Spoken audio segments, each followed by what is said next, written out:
Welcome back. I'm Mudar Pratap Singh. You're joining us on Newsx. Prime Minister Narendra Modi's upcoming visit to China for the Shanghai Cooperation Organization Summit has been welcomed by Beijing, marking a significant diplomatic effort amidst rising trade tensions with the United States. Modi's visit, scheduled for later this month, will be his first visit to China in 7 years, sparking speculation about potential shifts in India-China relations. The SCO Summit, described as a gathering for solidarity, friendship and fruitful results, is to take place against the backdrop of the US imposing massive 50% tariffs on Indian goods. Citing trade imbalances and India's continued purchase of Russian oil, this move has strained India-US relations, with India pushing back against what is an unfair trade practice. The question then that arises is, has Donald Trump torpedoed the Quad over tariffs? Is it now panning out to be the world versus Trump? Joining us at this point is Ambassador Suresh Kumar Goel, former diplomat. We also have Madhav Nalapat, editorial director of the Sunday Guardian, live with us. Major General Rajan Kochar, defense expert, joins us live. Sumit Peer, political commentator, is also with us now on the broadcast. Let me make a start with you first, Ambassador Goel. What do you make of this upcoming visit by Prime Minister Modi to China? How is it to be viewed amidst these changing India-US relations? Sorry, Uday. There was a disruption. Can you please repeat the question? Hello? I couldn't hear you clearly. Can you hear me? Yes, now we can. Yes. Can you please repeat what you said? Ambassador Goel, you did not hear my question? I didn't. Ambassador Goel, I'm trying to ask you on the upcoming visit by PM Modi to China, how this visit should be viewed amidst the changing Indo-US relations. Uday, if you recall the last meeting of the SCO, where Raksha Mantri was also there, and there was a discussion also on various security related issues. And there is often a matter of India and Pakistan really coming together or getting conducted together or hyphenated together, whichever word you want to use. And therefore, the Shanghai Cooperation Organization is a security kind of a platform where India and Pakistan were admitted together. We have always had to be very careful in terms of the content and the substance of what happens in the meeting. This time, there is one additional angle.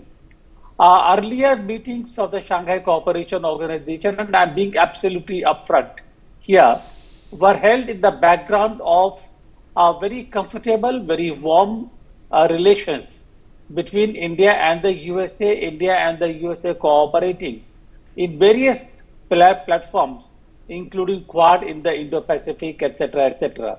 However, Trump tariffs have created a kind of a situation when we need to look at our whole relationship with the USA with a not completely, but we need to really begin to balance our relationships once again, and we need to look at the global matrix, global dynamics from the angle of Trump disruptions, if I could call them.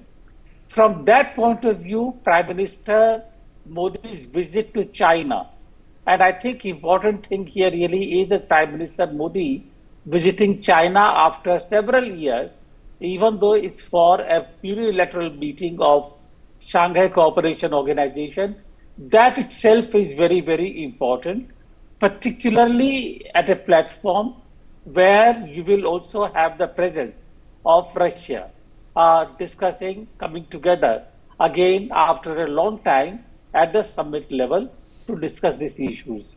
And from that point of view, when you really look at it in the context of disruptions, Trump disruptions, the meeting assumes very, very important parameters.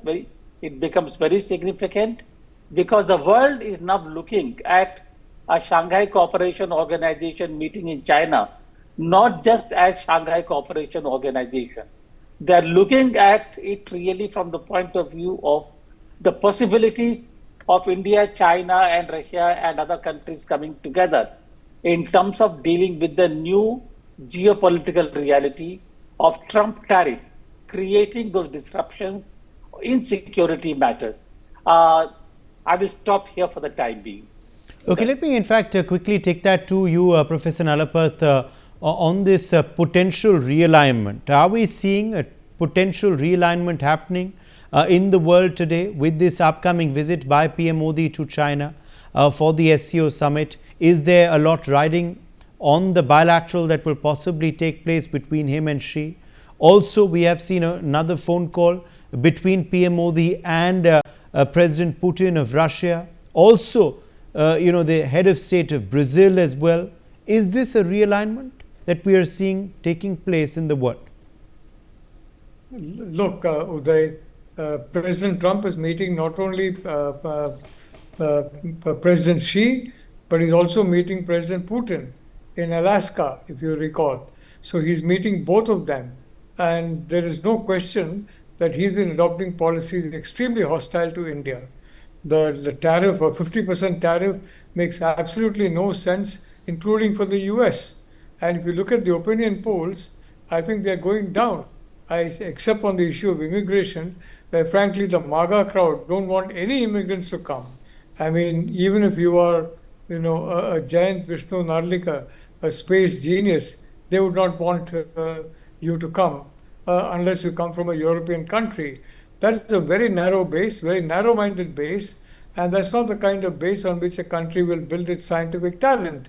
So the only question is how long Trump is going to continue his disruptive tactics, and how long before the system moves in and does something to change either his behavior or, frankly, the president himself, and replace him with his alternative, Vice President Vance. So I want to say that Prime Minister Modi going there, this is a significant gesture. There's no doubt about it. As Ambassador Goyal has pointed out, I think it's been about 7 years since he basically, his last previous visit.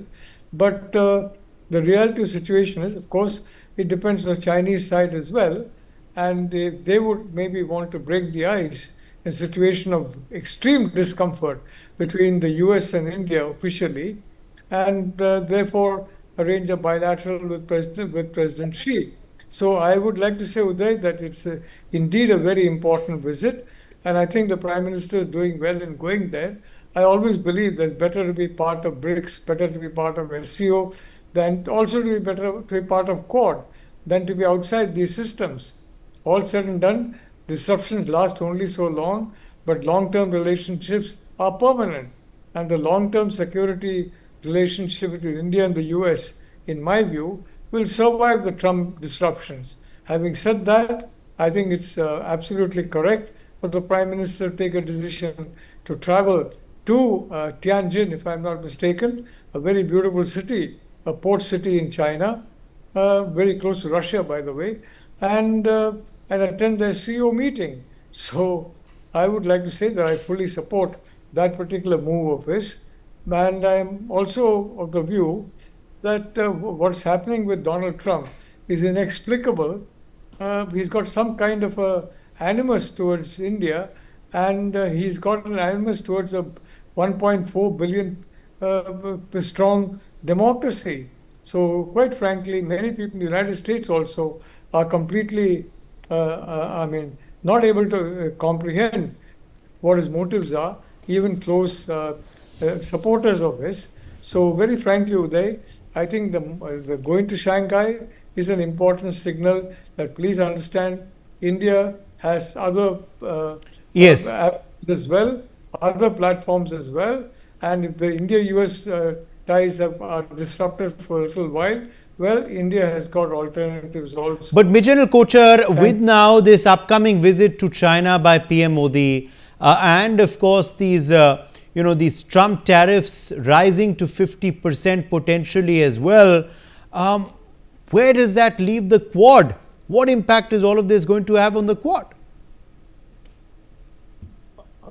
Can you hear me, Uday? I think yes, there is yes. a voice problem a little bit. Can you just repeat the question? I was asking about the impact on Quad of all of this, of the visit to China and also the Trump tariffs. See, Uday, I would not like to be a judgmental at this stage because a relationship with the United States is extremely strong, deep-rooted, and over a period of time. And it's not just purely a transactional relationship we have with the US, it's a strategic relationship. A number of strong agreements are there in place, like LEMOA is there, COSA is there, BECA is there, ISET is there, COMPAC is there. So there are so many things connected between the US and India. And especially if I talk about the defense sector also, we have our Tejas project, which is linked with the jet engine 404. We have the AMCA with 414. So it's not, it's a very, very complex issue. And let's not jump to conclusions at this stage that India will start, switching sides, going to China. You see, you have to take into account that America got India into Quad for very strong reasons. And I don't think it's going to affect the standing of India in the Quad, because just one man is trying to cause that kind of a turbulence in the relations as we actually see it now. And we have to wait for some time, because there are a lot of things happening back channel also. A lot of talks and leverages are taking place. As a matter of fact, if you have seen in the last year, India's import of crude oil from the United States has increased substantially. Almost $6.6 billion of crude oil we are now actually buying from the United States. So we see this relation has got a number of strings. One of the strings has got a bit, stretched. I think we should wait for some more time. And as far as the Quad is concerned, I don't think present moment it has got to have any kind of a difference in India's role in the Quad. India stays in the Quad. There is a lot of media speculation on this. I have read a number of articles where people have written on this, suggesting that India will soon be out of the Quad. I don't think that will happen. And second most important is, see, we have to take this visit to China step by step. China cannot be trusted as a friend. We have seen it over the years. We have to be treading very, very cautiously with China, because China may try to seize the moment and try to become over friendly with India at this point of time, considering what is happening with the US. But ultimately, we have to see that Trump is not a permanent factor, and Trump is not US. A time will come, we have to bide this time. It's a matter of 2-3 years. Things are bound to change. They are not going to be the way it is. And soon the Americans will also realize that what kind of harm Trump is doing. Professor Nalapat also brought out this fact that people in America, as far as his ratings are going, are actually coming down. He is also going to find opposition within his own Republican party. I just read a report of yesterday that there is an Indian diaspora in the Republican Party which has voiced concern against Trump's policies against India. So I think there are a lot of pressures which are going to work on Trump, and I think we should go in an incremental, step-by-step manner. Uday. All right, let me get in Sumit Peer then as well at this point. Sumit Peer, is it too early to say that relations have torpedoed between India and the US? How do you view these new changed geopolitical realities building up with this upcoming visit by PM Modi to China for the SCO Summit? Do you see a lot riding on that visit, and what the outcome of the potential bilateral will be on the way forward? Uday, thank you very much for having me on the show. Look, if we go a little bit back, there have been a lot of geopolitical changes which have happened. The most important is the STACO, what people call it. It's not the name given by me, it's given by the Americans to Trump. Because the problem here is that, I was just reading now, there was even a jibe by Rajnath Singh ji today, Sabka Boss. This is the real mentality which is happening. You can't be ruling the world from your Oval Office and deciding the fortune of 1.4 billion people sitting in Washington, D.C. and suits whatever suits you. Look, this all started with the lie which Trump started and repeated it 30 times. I did the ceasefire, I did the ceasefire, I did the ceasefire. And when Prime Minister Modi rebutted him in the parliament, I think which was broadcasted in around 190 countries of the world in all possible languages, then this man really lost the sense of proportion and he started getting vindictive. This man is used to calling the press every day and, okay, you start your fake news, your false news. Whatever suits him is fake, is good. Whatever doesn't suit him is fake news. If I may have the liberty of calling, he's a narcissist by nature. That is, it's I, me, myself all the time. That is what he does. Putting these tariffs on India and all is kind of pulling the relation lower than what we had in 1971. This man single-handedly is responsible for a lot of disasters. Let me give you some numbers because there's no point of talking without numbers. There's a survey by Economist, American newspaper, which says by Trump's so-called tariffs, GDP will contract by 6%, American GDP. You're growing at 1.2% and every household will lose from 6% to more income. So starting from $12,000 a year and going up as per income, this is the money you will lose. The cost of goods, which a common middle class American buys, will exponentially go up. Jobs are going to go up. Let's quote Bank of America, again an American institution, not run by you and me. They say in next 4 years, $42 trillion to $72 trillion will leave American economy if the things continue like this. Let me go to third American institution, BLS, the Bureau of Statistics, which issues numbers for America. Again, an American institution. By the way, Dr. Erica, who heads the bureau, he fired her, saying that you are an agent of Democrats. You know what is the job creation in US Uday? The job creation in US is lower than the COVID times. They used to create 175,000 jobs a month. They have come down to 83,000 into 240,000 jobs per quarter. It's not for 1 month, it's for quarter, all-time low. When last time she gave the numbers, Trump fired her last Saturday, they lost $1.1 trillion in the stock market one day. Apple, $110 billion market cap gone. Big Five, Big Three, NVIDIA and all you put together, $300 billion. $72 billion of cash left America in one single day. Going to yen, going to gold and all. Now, with all those projections which are here, which we know, which are happening, and on the top of that, if you look, there are media reports out, even some of our publications have carried them. If you look at these numbers, America is looking at knocking at recession. Then what did President Trump say? He said, if my tariffs are overturned by the courts, you will go into the Great Depression of 1930. 1930, sir, Smoot-Harvey Act. So again, it was like this. The act said that it will be a duty. You have to be a very high import duty on sending goods to America. And exactly what Trump calls them tariffs. What happened? The world isolated America. And sir, in 4 years, American GDP shrunk by 65%. These are historical numbers and data. And that is what is called the Great Depression. So you have all these numbers which I told you. And again from American institutions, Trump himself saying, don't turn my tariffs because you will enter into a recession. Then this man goes and messes with the world's largest democracy. Now, whom is he messing with? Let me give you numbers. India, China, Russia, Brazil and BRICS. If I add all these people together, 70% of the global GDP, 70% of the nukes, 70% of the foreign exchange reserve, 70% of the mineral and 80% of the market. Now, I don't know what Trump is trying to do. For the sake of God, MAGA or no MAGA or NAGA, whatever he is doing, what the hell you are trying to do? Because by doing this, you're messing with everybody. And on the top of that, if tomorrow MBS just comes with one statement, I can sell oil to China and India in the local currency. That will be the end of petrodollar and that's where the de-dollarization will start. He has put things in such a fiasco. And let me tell you one more of his credentials. He wants, Russians with nuclear submarines. Medvedev comes back with dead man switch, right?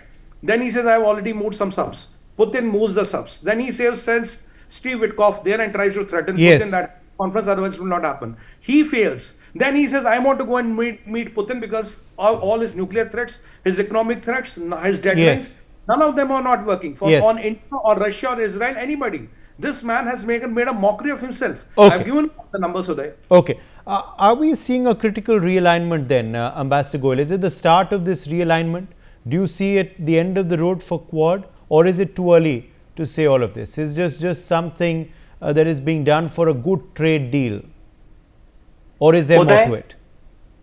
Uday, that's a very, very interesting thought that you have just put across the table here or in this bulletin. But you again mentioned the trade deal. I don't think, honestly speaking, as far as India is concerned, that the relationship with the USA or SCO, etc., are all about the trade deal. As far as the trade deals are concerned, we are prepared to negotiate. We are prepared to look at the nitty-gritty. We have the FTA with UK now. We are negotiating with the European Union EFTA. So the trade deal is not the issue here. The issue really here is that Trump is using the threat of tariff to create, and now I'm using the word here very carefully. You said realignment. Trump is using tariffs which have the impact of creating a huge turmoil. It's a huge strategic turmoil, it's a huge political turmoil all over the world.